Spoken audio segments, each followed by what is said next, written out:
Evangelho de Mateus. Quero compartilhar uma breve palavra com os irmãos. Mateus, capítulo de número 16. Nós vamos ler a partir do verso de número 13. E chegando às partes de Cesareia de Filipe, interrogou os seus discípulos, dizendo: Quem dizem os homens ser o Filho do Homem? E eles disseram: Uns diz João Batista, outros dizem Elias, outros dizem Jeremias, ou um dos profetas. E disse ele: E vós, quem dizeis que eu sou? Simão Pedro respondendo disse: Tu és o Cristo, o Filho do Deus vivo. E Jesus respondendo disse-lhe: Bem-aventurado és tu, Simão Barjonas, porque não te revelou a carne e o sangue, mas o meu Pai que estás nos céus. E também eu te digo que tu és Pedro, e sobre esta pedra edificarei a minha igreja, e as portas do inferno não prevalecerão contra ela. Eu te darei as chaves do reino dos céus. Tudo que ligardes na terra será ligado nos céus, tudo que desligardes na terra será desligado nos céus. Então mandou aos seus discípulos que a ninguém dissessem que ele era Jesus o Cristo. Desde esse momento, começou Jesus a mostrar aos seus discípulos que convinha ir para Jerusalém, padecer muitas coisas dos anciãos e dos principais sacerdotes e dos escribas, e ser morto, e ressuscitar ao terceiro dia. E Pedro, tomando-o de parte, começou a repreendê-lo, dizendo: Senhor, tem compaixão de ti, de modo nenhum te acontecerá isso. Ele, porém, voltando, disse-lhe a Pedro: Para trás de mim, Satanás, que me serves de escândalo, de tropeço, porque não compreende as coisas que são de Deus, mas só as que são dos homens. Diga assim: para trás de mim, Satanás, que me serve de tropeço. Os irmãos estão aí? Por que serve de tropeço? Porque não compreende as coisas de Deus, só compreende as coisas dos homens. Os irmãos estão aí? Repete comigo, diga assim: quem só compreende as coisas dos homens só serve de tropeço. Por que a obra de Deus às vezes não avança? Por causa dos tropeços.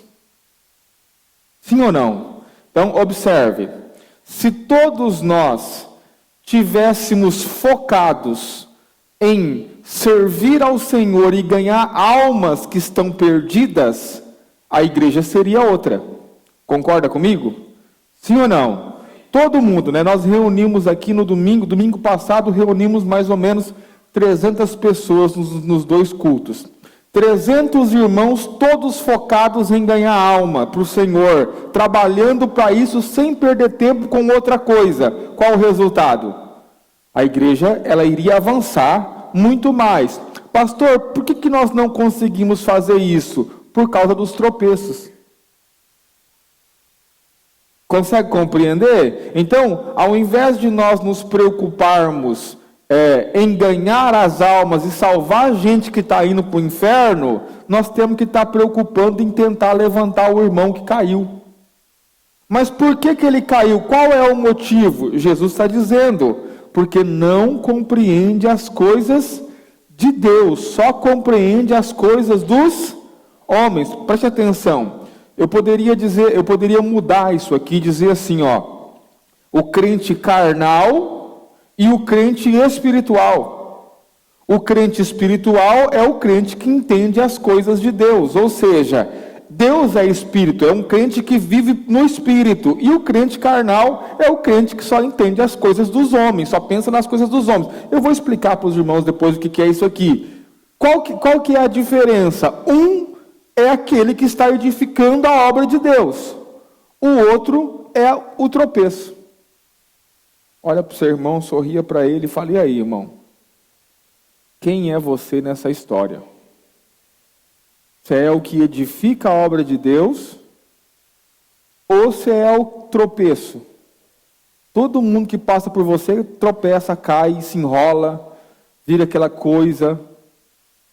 Mas por quê, pastor? Porque só pensa nas coisas dos homens. Está preocupado só com as coisas dos homens. Vamos lá. 24. Então disse Jesus aos seus discípulos: se alguém quiser vir após mim, renuncie-se a si mesmo. Esse é o preço para seguir a Jesus, né? Renuncie-se a si mesmo, tome sobre si a sua cruz e siga-me. Porque aquele que quiser salvar a vida, perdê-la-á. Quem perder a vida por amor de mim, achá-la-á. Pois que proveita o homem ganhar o mundo inteiro se perder sua alma? Ou que dará o homem em recompensa da sua alma?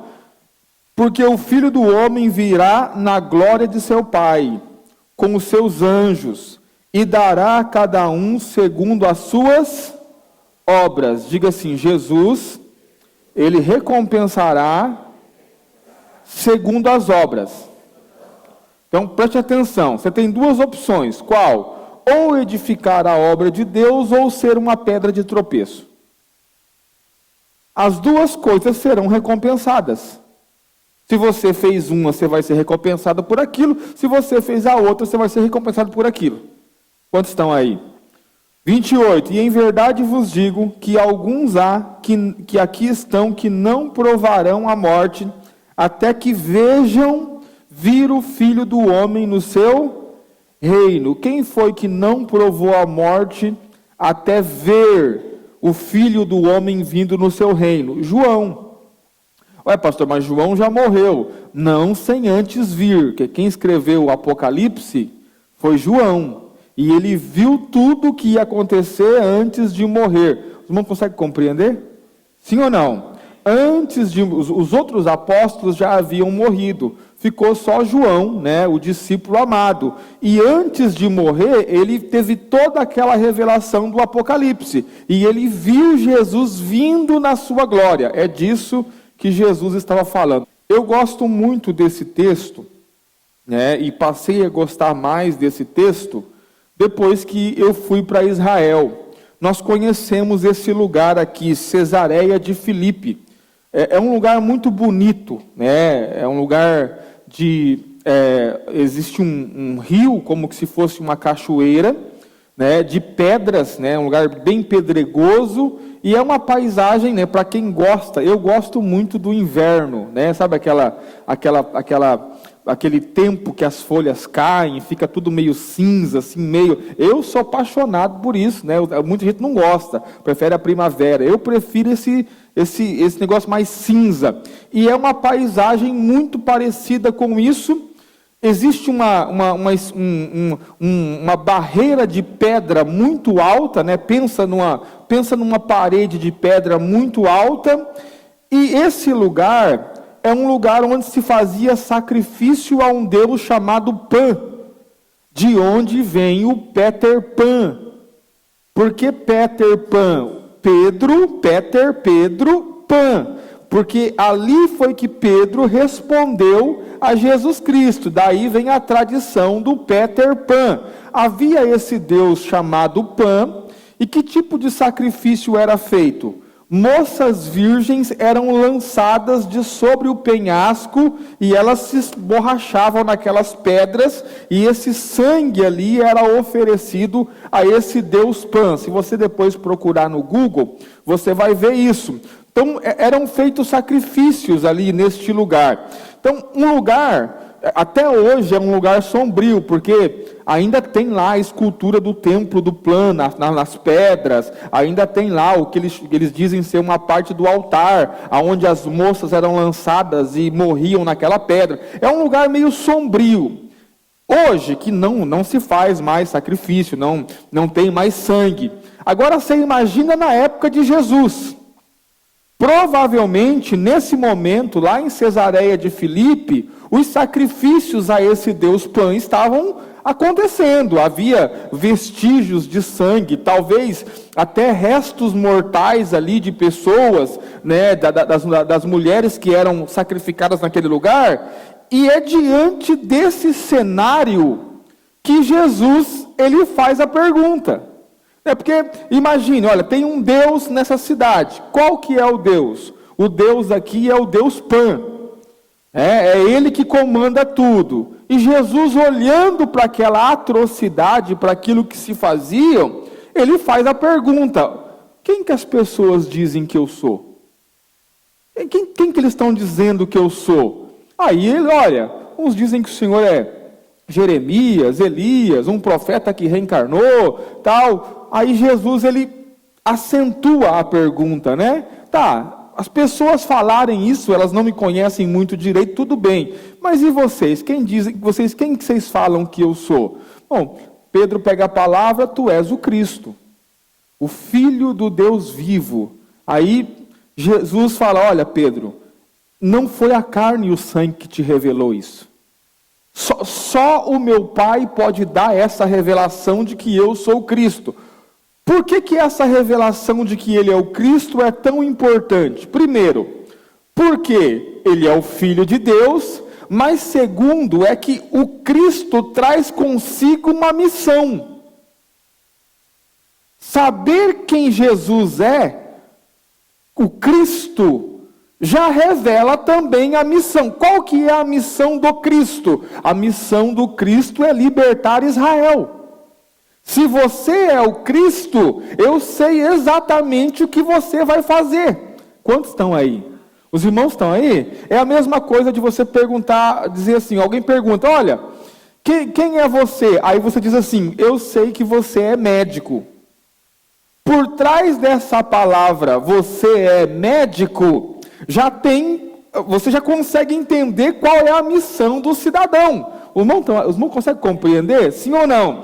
Quem é você? Ele é um professor. Você já entende o que essa pessoa faz e com o que ela vai gastar a sua vida. Quando Pedro responde: tu és o Cristo, Jesus está entendendo que nessa afirmação de Pedro, eles também já sabem o que é que ele precisa fazer. Os irmãos estão aí? Quantos estão aí?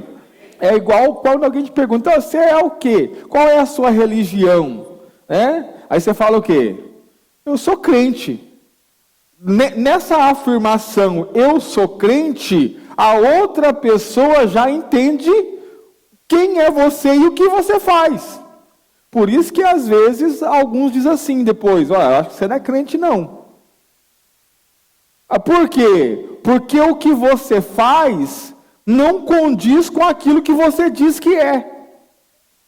Consegue compreender a ideia? Às vezes tem uns irmãos que não diz que é crente. Fica mais barato. Eu vou dizer porque depois você vai ter que corresponder ao que você... Porque é assim, irmão. Aquela velha frase, que o pessoal sempre fala: ué, você não é crente?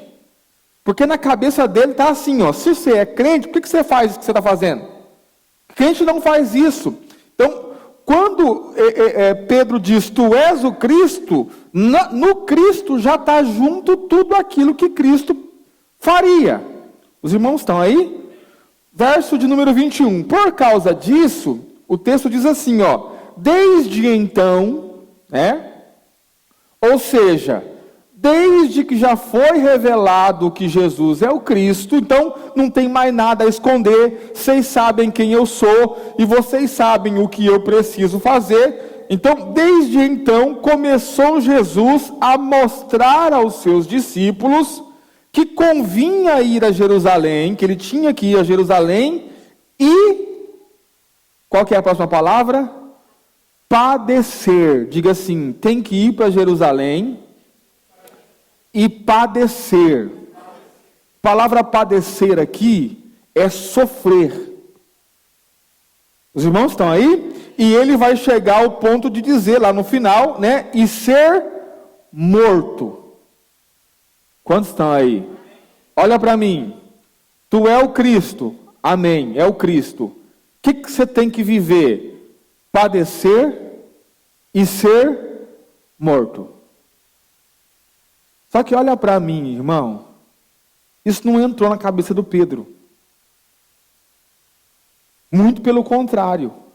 O Pedro, olhando essa afirmação, ou melhor, ouvindo essa afirmação, ele vai dizer assim, Pedro, verso 22, Pedro, tomando-o à parte, começou a repreendê-lo, dizendo, Senhor, tem compaixão de ti, tem pena de você mesmo.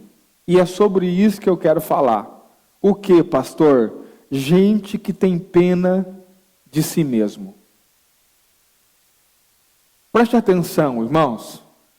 A repreensão de Jesus é muito severa. Consegue compreender? Jesus não disse assim, Pedro, não fala isso, você não pode falar isso. Jesus disse assim, para trás de mim, Satanás. Como quem diz assim, agora, Pedro, que você está pedindo para que eu tenha compaixão de mim mesmo, quem está falando na tua boca é o diabo. Pastor, por que é o diabo? Preste atenção. O diabo sempre vai levar você a ter pena de si mesmo. Essa é a arma de Satanás contra todo servo de Deus que está decidido a servir a Deus. E se você pensar um pouquinho, se você expandir a sua mente um pouquinho, você vai ver que essa tentativa dele é constante.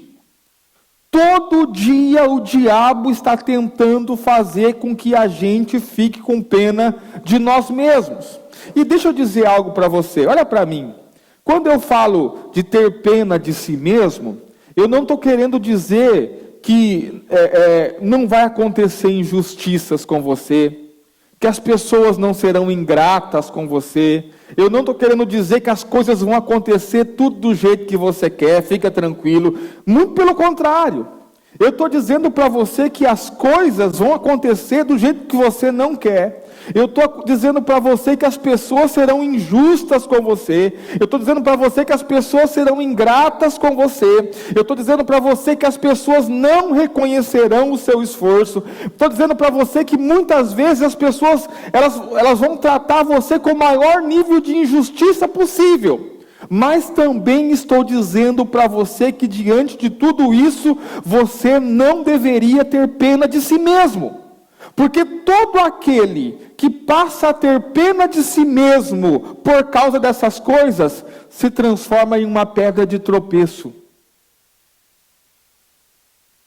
O que é uma pedra de... Quem já tropeçou? Irmão, olha para mim. Quem gosta de pedra de tropeço? Normalmente, quando você tropeça em algo, se for uma pedra, a primeira coisa que você faz é voltar a catar ela e jogar ela o mais longe possível. Você não gosta de pedra de tropeço, porque atrapalha o seu caminho, te faz cair. Qual que é o problema, pastor? Tem muito crente que é pedra de tropeço. E o problema é que ele entra num ciclo. Preste atenção no que o pastor está dizendo. Por quê? Porque você é uma pedra de tropeço. Amém? O que as pessoas querem fazer com você? Te jogar o mais longe possível.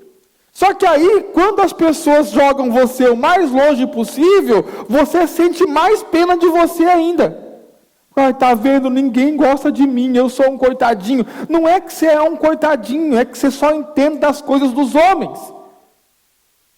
Não entende das coisas de Deus, do chamado de Deus, da vocação de Deus. Olha para mim, irmãos, preste atenção. Não há promessa de que o mundo será justo e perfeito para nós.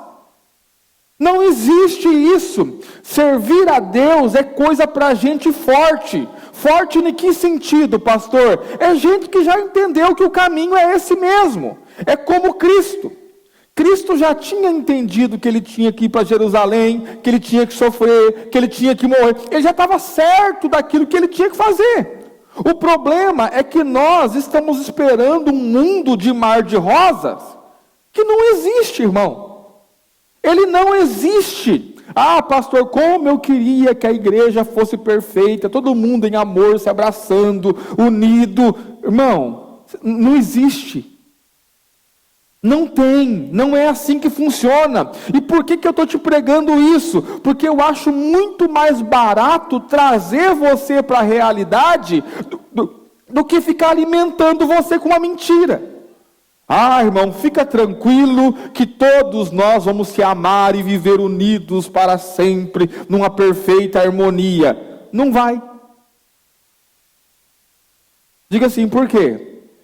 Pergunta por quê? Está perguntando, eu vou responder. Porque tem gente aqui dentro que não gosta do outro. Ah, pastor, isso não pode acontecer. Tá, até não pode acontecer, mas acontece. Vai fazer o quê? Quantos estão aí? Você gosta de todo mundo?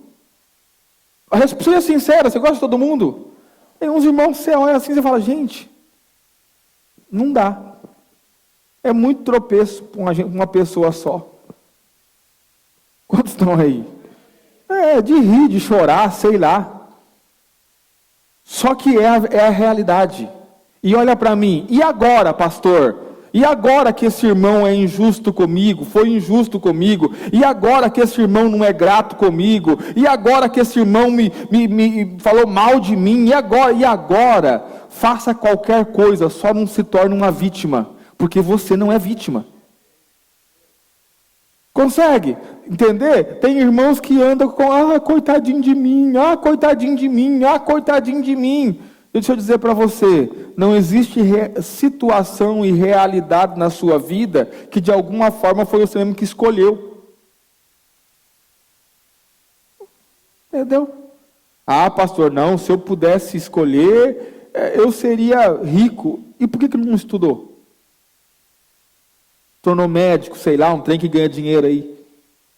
Porque eu não quis. Bom, então foi você que escolheu, no final das contas, reclamando do quê? E olha que interessante, o para trás não tem como mudar. Agora, daqui para frente, é você que decide. Você pode viver lambendo suas feridas. Sabe? Olha, posso falar, irmão? Vou falar. Tem gente que, assim, vou contar uma história. Vou contar uma história, tá, para os irmãos. Vai contar da pior forma para que os irmãos tenham pena. Entende? Porque se sente bem. Se sente bem sendo vítima, sendo coitadinho de mim. Pastor, você não sabe como eu sofro. Deixa eu dizer, já preguei isso para os irmãos, né? Lá em Pedro. Não sei se vocês não lembram. Você e o resto dos crentes no mundo inteiro sofre. Você não é o único, não vai ser o primeiro, não é fizeram uma injustiça comigo, com você e com todo mundo. Consegue compreender? Você não é o único. Agora, preste atenção, se você ouvir a voz de Satanás, você vai se tornar uma pedra de tropeço. Olha Jesus, leia comigo, verso de número 23. Ele, porém, voltando-se, disse a Pedro, para trás de mim, Satanás, que me serve de escândalo, de tropeço. Por que, Pedro, que você é uma pedra de tropeço? Porque você não compreende as coisas que são de Deus, mas só as que são dos homens. Pastor, o que é compreender as coisas que são de Deus? É você entender que no mundo nós teremos aflições. Pastor, e quando a aflição vir, o que eu faço? Eu não corro para o canto e me escondo como um coitadinho. Sou filho de Deus. Sou filha de Deus. Consegue entender? Eu sei quem habita em mim. Eu sei quem eu sirvo. Mas está difícil demais. Não importa. Eu posso fazer qualquer coisa nessa vida, mas eu não vou ser vítima.